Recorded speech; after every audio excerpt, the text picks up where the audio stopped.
Hi guys, what's going on, and welcome back to another episode of Conqueror's Blade. So today we are back with another patch notes video because we have got the Rattan Resistance patch coming out next week. I think it's supposed to be 19th of November is the planned release date, so it's kind of exciting that we're finally getting some new units introduced into the game. And that's kind of the core of this patch. That's the main thing that's being introduced is this new tech tree with 5 new units.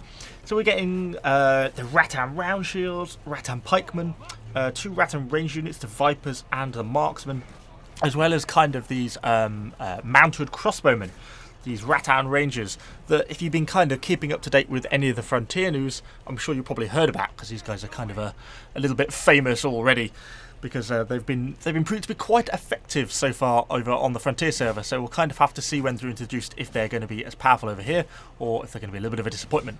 So they're obviously going to be a golden era unit, so it'll be kind of interesting to see the introduction of those sort of mounted crossbows.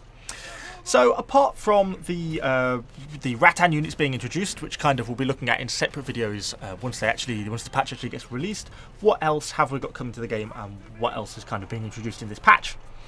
Well, we have got quite a few new PvE events coming along. They've said they're going to announce more information on this shortly. It's kind of cool that they're doing things like this. Hopefully they take sort of a similar vein to some of the Halloween PvE events we've had.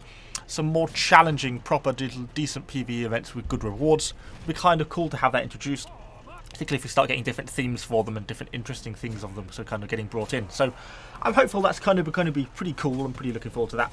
Want to try some of them as soon as the patch comes out on Tuesday next week, so looking forward to that. Other smaller little things which I'm quite pleased about. If you paid attention to some of my earlier patch notes videos, there was a planned personal storage expansion quite a while ago, but this ended up getting delayed for whatever reason. Obviously had some technical issues with it, and it's actually now being reintroduced into this patch.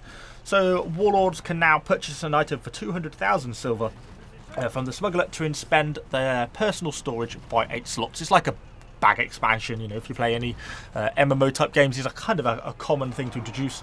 But for those of you who are here in the pre-season update, we'll be issuing you all 2 personal storage expansions for free. So that's kind of nice, good gesture for them to do that. So if you've been in the game a while, you're going to be getting 2 of these for free anyway. If you're a newer player, then it doesn't look like you're going to be getting them. But 200,000 silver, it's quite expensive, but it's not unaffordably so. It's not unobtainably so, particularly as it's more of a late game item I think people are going to be shooting for. It's also going to be available for sovereigns if you're sort of so inclined. So we're getting up a few other things. One thing that they're changing, which I still don't feel is really solving the issue, is territory war rules. So in the last patch, they made it so that you couldn't kick anyone from a territory wars battle who had been in for less than 2 minutes, and if they were in the top 2/3 of the team, i.e. they'd contributed something, you couldn't kick them. And they've obviously been finding that this has been abused, kind of as I said it was going to at the time, and they've now changed it so from 2 minutes to 1 minute and from 2/3 to 1/3.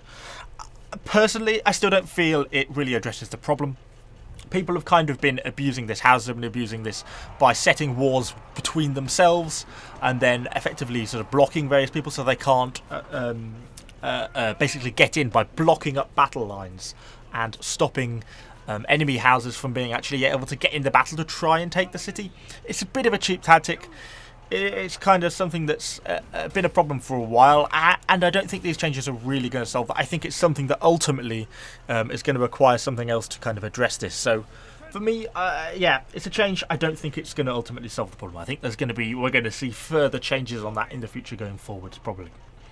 So then we move on to some smaller little things, little balance changes, things like that. One thing I noticed, they're adding treatises to weekly quest rewards, which is nice.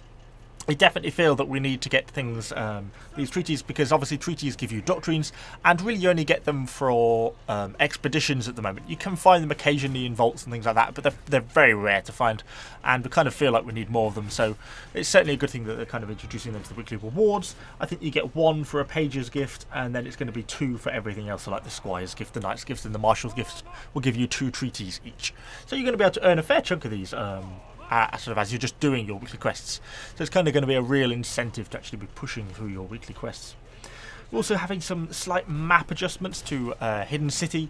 They're adding a new supply point nearer to the defender's base, which I think is a good thing.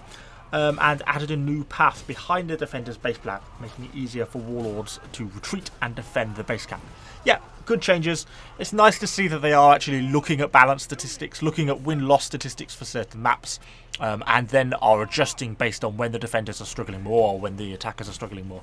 Nice to see that they're doing that. So yeah, good changes there, I think.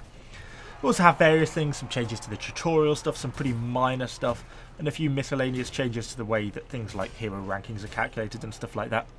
And actually some limitations changed in the store and things like that. Beyond that, we move on to Warlord and unit changes. So there's a few changes, again, around the short sword. Nothing that looks drastically bad. Just kind of the way they've changed the defense buffs and sort of adjusted the movement speed slightly. So they're kind of just fiddling around with it slightly. Again, nothing really changed massively there. Longsword and shield, again, they've changed the way shield bash works, so supposedly it can land its hits a bit better. The way they talk about it, it's a buff. See how these things actually get implemented before we'll comment too much on that. There was a little bit of controversy last time because they changed the way the bow worked. They basically put quite a large fixed 20% damage reduction on the lightning bolt, and they've basically now scaled that down to a 10% reduction for lightning bolt 3, so it's a little bit more viable. Although, to be honest, from what I've heard, from most people still prefer explosive arrow, and it's still kind of their preferred option. Don't play bow, so I don't know. Musket had a few changes around the way the caltrops works. Basically a slight nerf for the way for the caltrops, but in effect they've reduced their cooldown, so you can deploy them more quickly, but they're not quite as effective as they kind of once were. And that's really it for hero adjustments. And then there's basically onto the unit adjustments. Pretty obvious stuff, things we were kind of expecting. Terraco arquebusiers are basically getting a buff. It's a bit non-specific in the way they've optimized the weapon structure. This is handily vague, but in effect they should shoot faster now. So yeah, kind of it's a unit that a lot of people talk about needing a buff. Not got them myself. I think that probably seems perfectly reasonable. Prefecture pikemen actually getting a slight buff. Well, they very much needed it. They've just been one of extremes. For those of you who can remember right back to when Open Beta actually released back in June, Prefecture Pikemen used to be the dominant hero killing unit in the game. You know, if they touched you, if one of the units was like instant death. So they got nerfed and nerfed and nerfed and nerfed, and now they're crap. And so they're getting a little buff, increased charge distance and a bit of extra AP penetration when they're actually charging as well. Nice. Ironcap Spearmen. Now they are getting a much needed buff. I've actually already produced a video very briefly touching on them and I'd said I didn't really like them.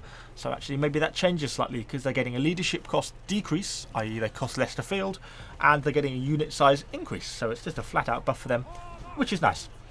Palace Guards, again, yeah, a unit that's a little bit lackluster. You know, it's a heroic hero unit. It's supposed to be decent, and they're kind of not all that great. So they're basically getting a buff to their damage reduction. So reduced damage from basically everything but cavalry by 12%. Nice.